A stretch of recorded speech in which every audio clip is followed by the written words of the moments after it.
The United States economy at this point is literally the strongest economy in the world.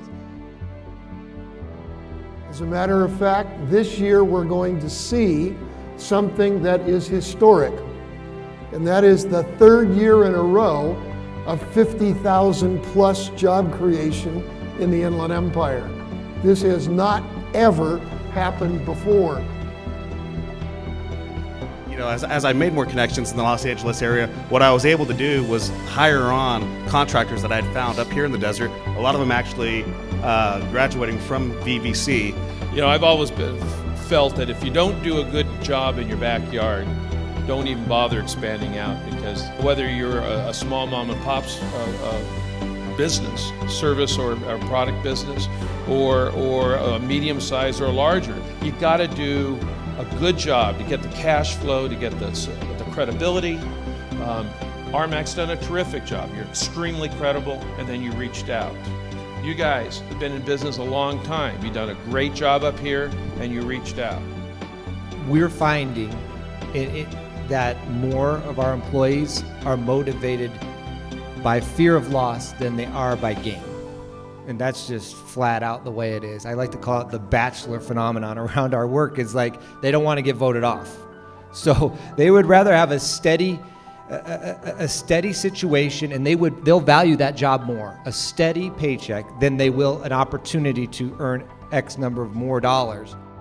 You do have to be sensitive to people who want to attend their kids' baseball games. You've got to be flexible, because if you're not, they will leave you. They will absolutely leave you, even though you are probably the best job in the high desert. You know, from a labor standpoint like us, they will leave you because they want to be with their families when they want to be with their families, which makes it very difficult from a corporate standpoint, because of course we have legally structured policies and procedures, and we are constantly trying to maneuver those to accommodate our employees' needs. But one of our problems, where is the bench? Where do you go find people with all those various kinds of qualifications to be hired into a sector that's going to be growing? It is an enormous education challenge. And it's a difficult transition for me, because when I was in 9th grade, it was, hey, we teach you what's on the board. Your parents tell you to say please and thank you, and if your curveball doesn't curve, then you go to work in sales. That's why I'm here. Right? You dream big. Can I get along with my boss? Can I, as a boss, motivate my employee? Can I, as an employee, get along with my coworker?